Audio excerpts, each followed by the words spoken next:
get so mad, there's no controlling me. My thoughts get so bad, I'm like, oh God, here goes. I lost all feeling from my head to my toes. You said some shit that I can't let go, so just stay tuned for the rest of the show. Let's think of other elements of diversity, because obviously that's my drum that I bang regularly, as loud as possible. Esports is one of those things that I think, in terms of access and in terms of equipment, Yes. there are so many people that can get involved and actually feel like they're achieving something and doing something fun that they can. Yeah. It's a bit of escapism as well, right? Absolutely. Yeah. How do you market that? How do you are those people happy to have their photos on your website, or to attract more and just to get the word out there that you can get involved and you can have a bit of fun? Yeah, I think it's one of those things, again, with barrier to participation. It is, you do need a decent spec laptop or PC to participate. I mean, some of esports games you can play on console, but it's not ideal in terms of communication. You would use Discord to communicate, and it's just not ideal. So at Durham, I secured 20 laptops, esports laptops. Fantastic. On a loan system. So any student that doesn't have anything to play on, they can request one of these laptops, they use it for their games or their practice, and they return it, someone else can use it. And it's been working great so far. We use them for events as well. We've got a big one this weekend. We're doing a streaming showcase. Wow. So you can come and practice your streaming skills and play games and tournaments, and there's some prizes on offer as well. But yeah, if you have none of that, I'm not sure how you would probably get into esports. You would have to have it like as a sort of pastime, as opposed to with a vision to becoming pro, or at least semi-pro. Okay. And then you would rely heavily on where your financial income comes from, so that's your parents or your guardians. Yeah. And for those that haven't got that, you're kind of really stuck.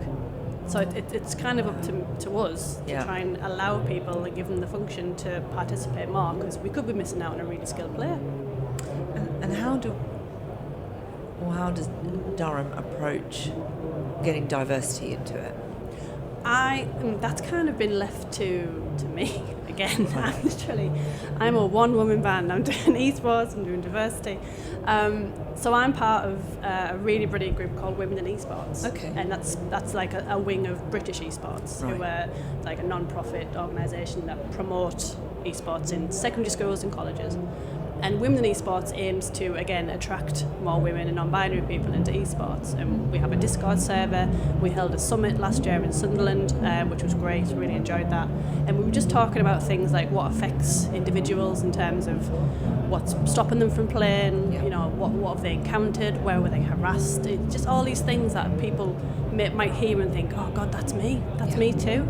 Yeah. But she overcame it, so maybe I can too. Yeah. And it helps to hear other stories. And sometimes it just helps to hear it because it's less isolating. Yes, it is. That it wasn't just me, there's something wrong with me, and that's but actually it's exactly the same happened to someone else. It is a strength in numbers thing, absolutely. Yeah. And then once people have had that discussion, they find communities, and then the Women in Esports community has a really big Discord server where we gather, we play games together, we have discussions, we have talks online, and it's just a nice place where people can feel safe. I think that's the main thing, where you can feel safe and be who you are and play what you want. And in terms of careers, so fine, I'm a student, I want to play, I want to be in tournaments.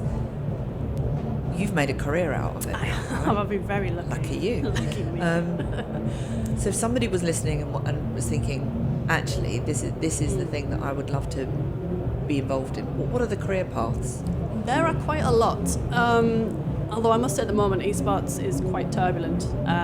Riot Games, who are one of the biggest developers in esports, laid off quite a lot of staff recently. I think it was 11% of their esports workforce. That's a lot. Blizzard have just recently let go of 62 or 72 people that manage their online streaming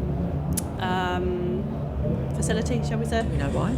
So just cutting costs, I think. I think they just saw, the trouble was, I think when COVID, this has gone off tangent a little bit, I think when COVID hit, people needed something to do, and esports was great because you could do it at home, you could watch it at home, you didn't have to go anywhere.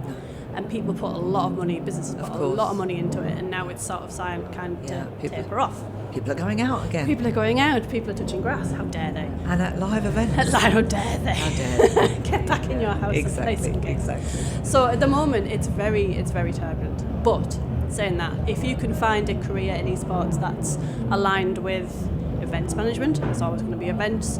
Team management, there's always going to be teams. There are other things to do other than just playing the games themselves.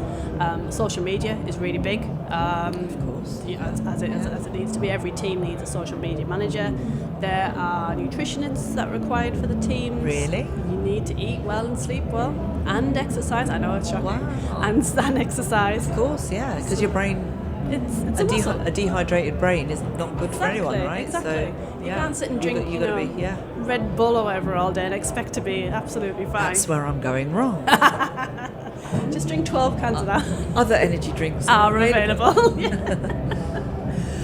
So it's just people don't see esports gamers as athletes, and they are, because they need to have the correct sleep schedules, the correct exercise schedules.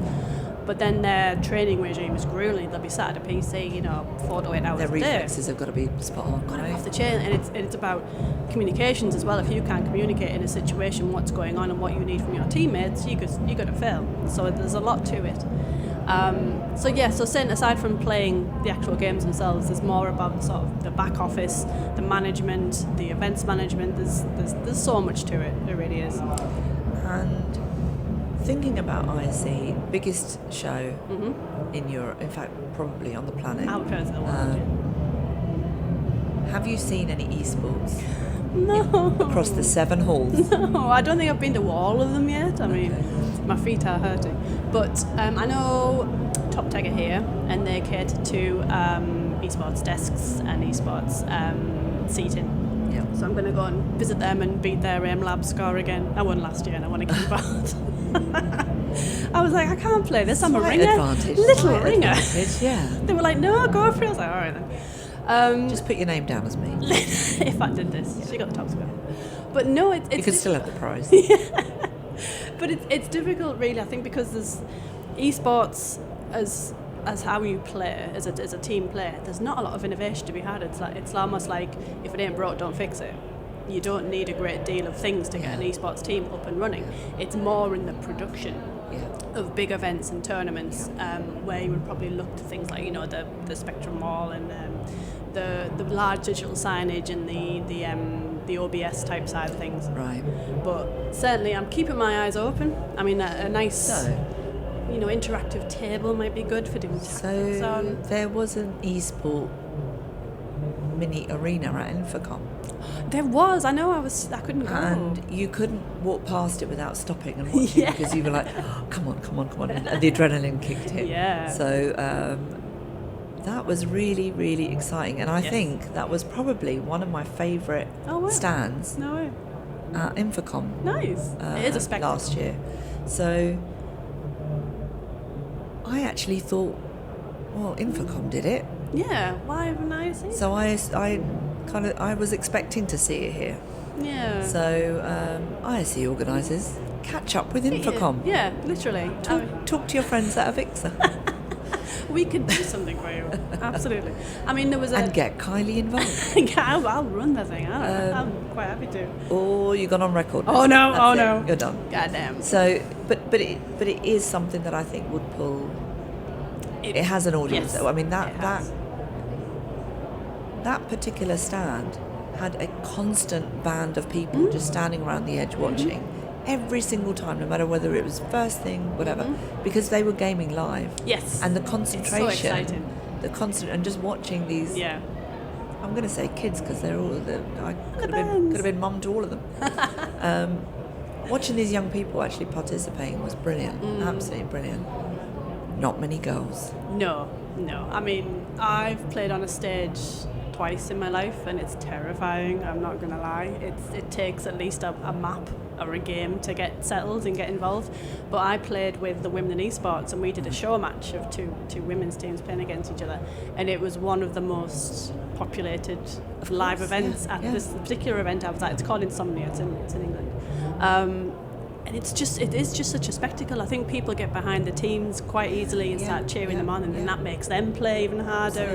And then it just looks fantastic as well. And I think when you're playing something, once you're in it, you probably forget what's around, right? You forget that you're being watched and just get on with it. So that's great. Any last thoughts for the show, for the... I would literally love to see more esports next year. I think if there's an appetite for it, I think there's certainly an appetite for it in the AV industry. I mean, companies like Top Tech have proven that they can supply their esports desks to universities, colleges. Parents think it's a valuable sort of student experience or extracurricular activity, so they're going to put their money and time in to support them. So I don't see why other companies wouldn't as well. I mean, you know where your kids are. Where are my kids? Oh, they're upstairs playing games. And outside. But in balance, obviously, you do need to go outside and get some fresh air at some point. The spaces that you do use at the university, are they multi-purpose spaces? Or have you got... Are you anywhere near getting a room? Yeah, it's getting built now. Yeah, it should be finished by end of March. So I'm really excited about that. But in the meantime, we're using just teach and learn spaces. The flat floor teaching rooms give a really good lend to console events, so people can bring their own console, just push the table aside. Brilliant. The same with the streaming events that we're holding this weekend. That's getting held in a flat floor room. We just use the Wi-Fi, we use the projectors and the lecterns to project games onto, and it lets people come and watch. So it's a big space. So that's great, but other than that, there is not many other spaces on campus that we could use. And that's why we're having to build a room as opposed to use a room, which is mental. But it's probably the right way around. I think so. That's fantastic. So, if people wanted to know more and get involved, how can they find you? I'm on Twitter, or X. We don't call it X, we call it Twitter. At Kylie_Kendrick. I'm also on LinkedIn under, I think it's Kylie Alison Kendrick. Those are the main ones I use really. But I am on Discord if anyone wants to reach on Discord too. Brilliant. Okay. I'll make sure that all of those are in the description as well. And thank you so much. No, thank you for having me. Get back out there. I will. Enjoy. Find new things so that when I have my wandering round day, which is maybe tomorrow or Friday, don't know, you will have done the research for me. I will let you know. And I can just focus. Absolutely. I'll be on the hunt for esports from the minute. Thank you so much. Thank you for having me. I don't ever slow up, no I don't take shit. I got no love for the fakeness. If you wanna play tough and wanna hate this, I'll always show up. I don't ever slow up, no I don't take shit. I got no love for the fakeness. If you wanna play tough and wanna hate this, I'll always show up and make a statement. I don't ever slow up, no I don't take shit. I got no love for the fakeness. If you wanna play tough and wanna hate this, I'll always show up